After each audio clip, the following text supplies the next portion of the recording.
Nobody should be wishing for a civil war. And if you do, I really question, you know what? If you do, I would encourage you to sit down with some veterans who've been to Iraq and Afghanistan and ask them if they're willing to share some of the horrors of what they have seen. I think you'd change your mind. Hey squad, welcome back to Prepping with Sarge. Today is October. It is Breast Cancer Awareness Week. We have an event at work. I'm wearing my pink. Hashtag real men wear pink. Make sure you show the support. You don't have to wear pink, but make sure you show the support and love for the women in your life, and shout out to all the women in the prepping community. We see you and we care about you. All right.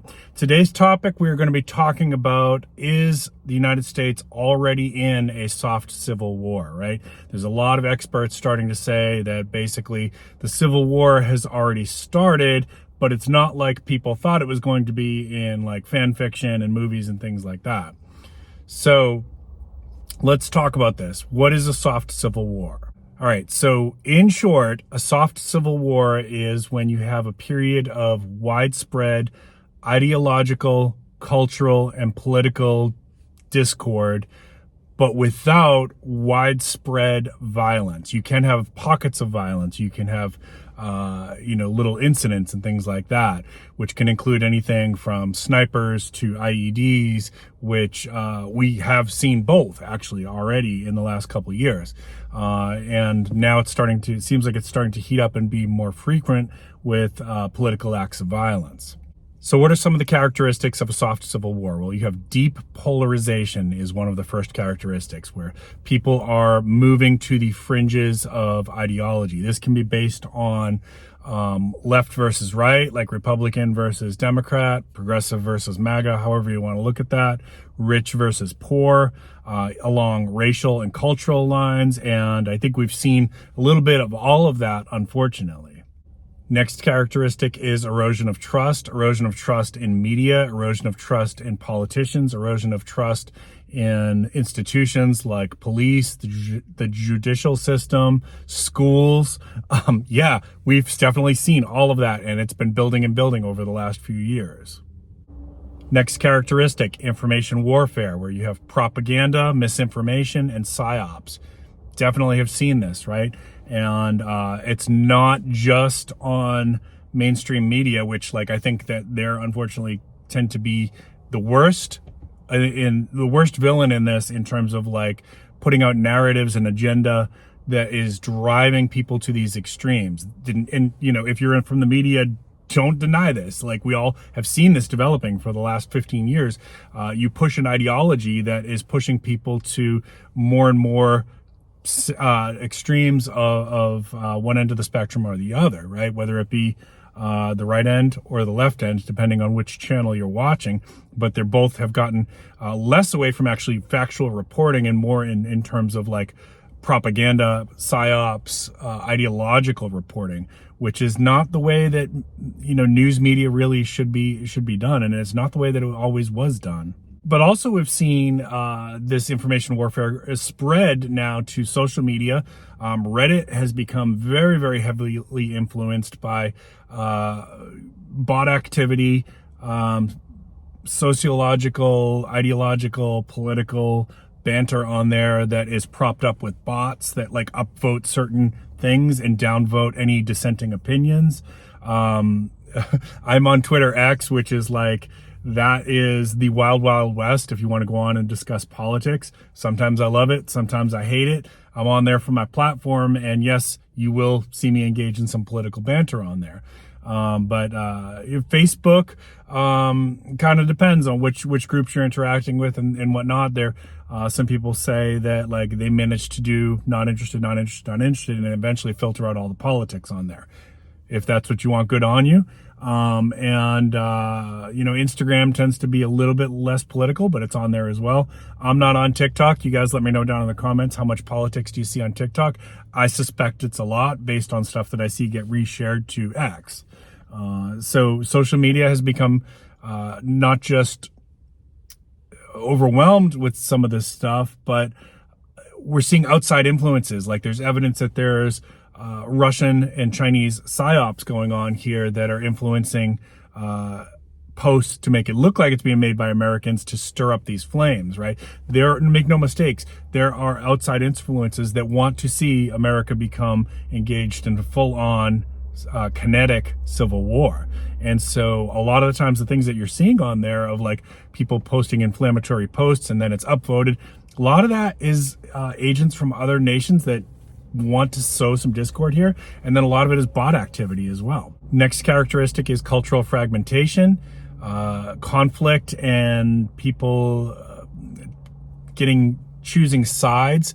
You see this especially on the college campuses, right? Where we're seeing a lot of propaganda and protests being put out there to really push certain agendas, certain cultural ideologies, and to the point where it's now gotten to the point where CNN did a recent report about like how certain students in the Jewish community were feeling unsafe on some of our Ivy League campuses.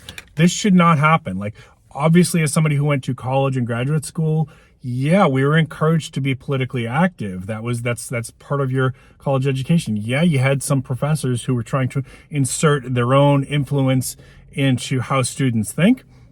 The smarter students are able to think for themselves and learn to critically think, and some of us pushed back on some of those professors and took a bad grade for it. That stuff is real. It does happen. But it's gotten even worse since when I went to school in the 90s. The next characteristic of a soft civil war is political gridlock. This is when things cannot get accomplished because the country is so evenly divided and so many people are pushed to the extremes of their ideologies that we literally hit a stalemate. This is definitely happening. At the time of filming this, we're still in a government shutdown. When I release this, I don't know. Hopefully that's resolved with a little bit of compromise. I actually, as somebody who's more of a moderate, more of an independent, I look for candidates that are able to reach across those partisan lines for the good of all Americans to try to reach compromise. Like, I think that that's going to be a really important thing if we're going to de-escalate the tension, the divide that we have in this country. That's why also as part of this channel, you've heard me say many, many times, I don't care if you're left or right or purple. If you want to learn prepping, I'm here to teach you that. I will sometimes tell you my politics, and sometimes I will not tell you my politics. And I will always encourage you that it's okay to disagree with me. This is a really important thing for my platform, that I've vowed that if I was going to do this and if I was going to start talking about the politics and how they connect with prepping, that I wanted to create a place where people didn't feel like they couldn't come to prepping with Sarge because they were left and I'm right, or they were right and I'm left. Truth is, I'm neither of those. I'm not a Republican. I'm not a Democrat. I'm an independent moderate. There really is no platform or party that truly represents me.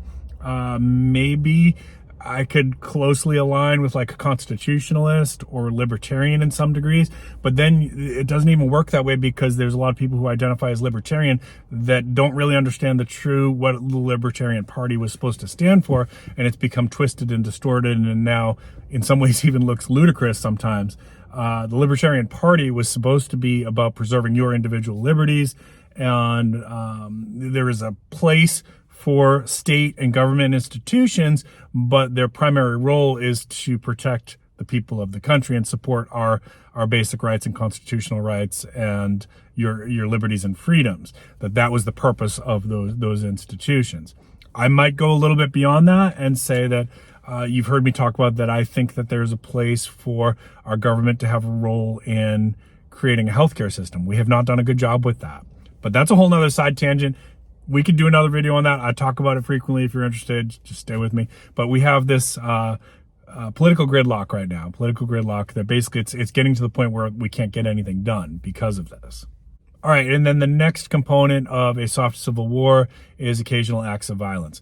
We have seen assassination attempts on President Trump multiple times.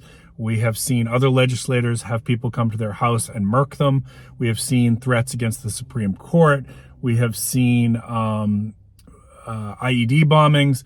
We have seen the assassination of Charlie Kirk.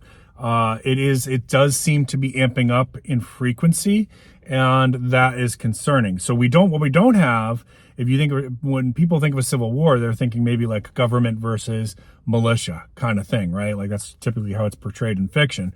But what we have is little pockets of individuals and groups who are willing to see violence as a solution to their political agenda, to their political ideology on both sides. We've seen this from right-wing extremists and left-wing extremists. And the more this is allowed to fester, the worse this gets. This is why I am constantly telling you on my platform, on my channel, if you come to the live streams, you'll hear me say, listen, I support your right to protest. We don't ever support the right to violent protests here. That's a hard line in the sand for me. I don't think that that's how we're going to solve our problems as a country. And I think we need to move away from that. I encourage everybody to please consider that that's not going to be how we get to a better place on this. If we ever do get into a full-on kinetic civil war, the results of that are not going to look like anything that we envision in our heads of whatever fantasy you have, that like your side is going to win and now things are going to finally be run correctly. It won't look like that. In fact, there's a good chance, I'm going to give you some examples here, there's a good chance that we will lose a lot of liberties, and we could even have a more tyrannical situation. A dictatorship could emerge out of that, right? So we don't want a kinetic civil war. And the other thing is the channels that are talking about this and that are promoting like, oh, we need a civil war, like it's time, blah, blah, blah, blah, blah. You really don't know what you're talking about. As somebody who's worked with veterans with PTSD, you have no idea what that would truly look like. You would be seeing your nephews, your nieces, your children, your grandchildren being conscripted into war, blood in the streets, massive amounts of crime, rape, pillaging, burning. Nothing in your world is going to be safe. You're not going to sit home and watch it on the couch on the news eating your bonbons. That's not what it's going to look like. There will be violence in your neighborhood. You will see people that you love hurt and killed. We should not be wishing for this. Nobody should be wishing for a civil war. And if you do, I really question, you know what? If you do, I would encourage you to sit down with some veterans who've been to Iraq and Afghanistan and ask them if they're willing to share some of the horrors of what they have seen.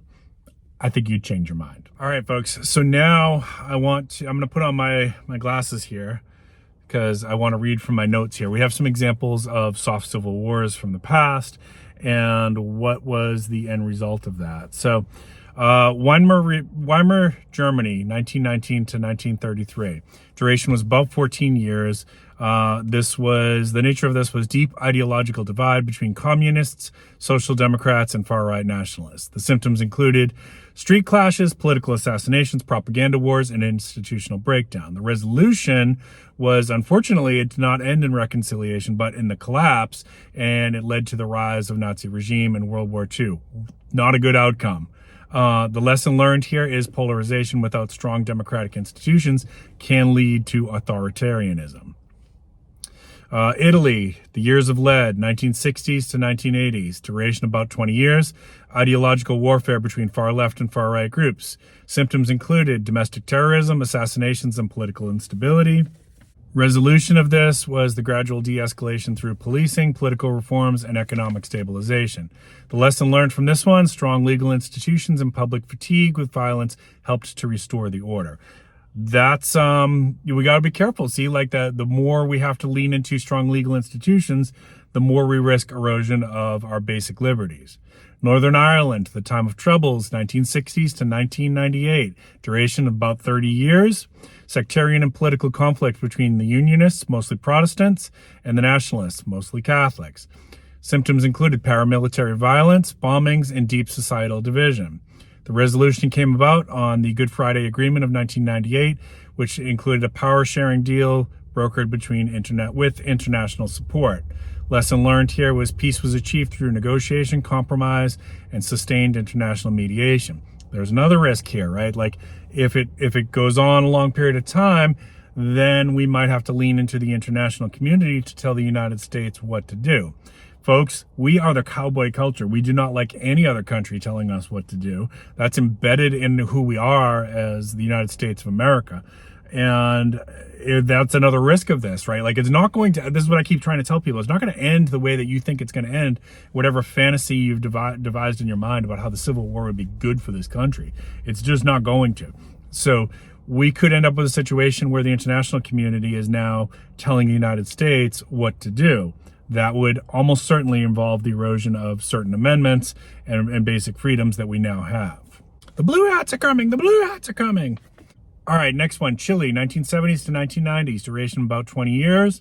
Polarization between left supporters of Salvador Allende and right-wing forces led to Pinochet's dictatorship. We don't want a dictatorship here, folks. The symptoms included coup, repression, exile, and ideological division. Resolution, gradual return to democracy through plebiscite and constitutional reform. The lesson learned here is democratic transition required both institutional reform and public will.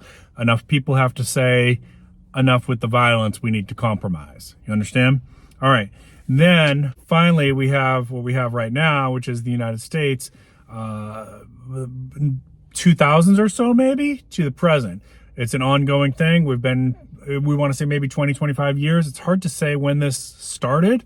I tend to think more like 2007, social media, the rise of social media. That's when I think the divide started, but you can have a different opinion. Other people might say the pandemic was the start of it.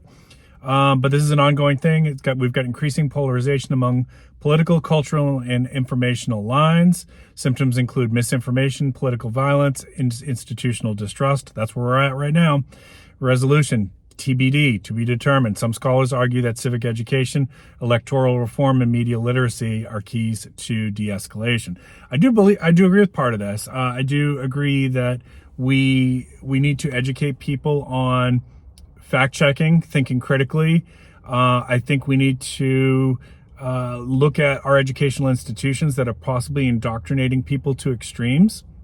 I think that's been a developing problem for a while, and these institutions, especially if they're public and not private, need to be held accountable. Sorry, that's going to piss some people off. You can let me know down in the comments about it. You're allowed to disagree with me. I'm just giving you my opinion here. I do think the media needs massive reform.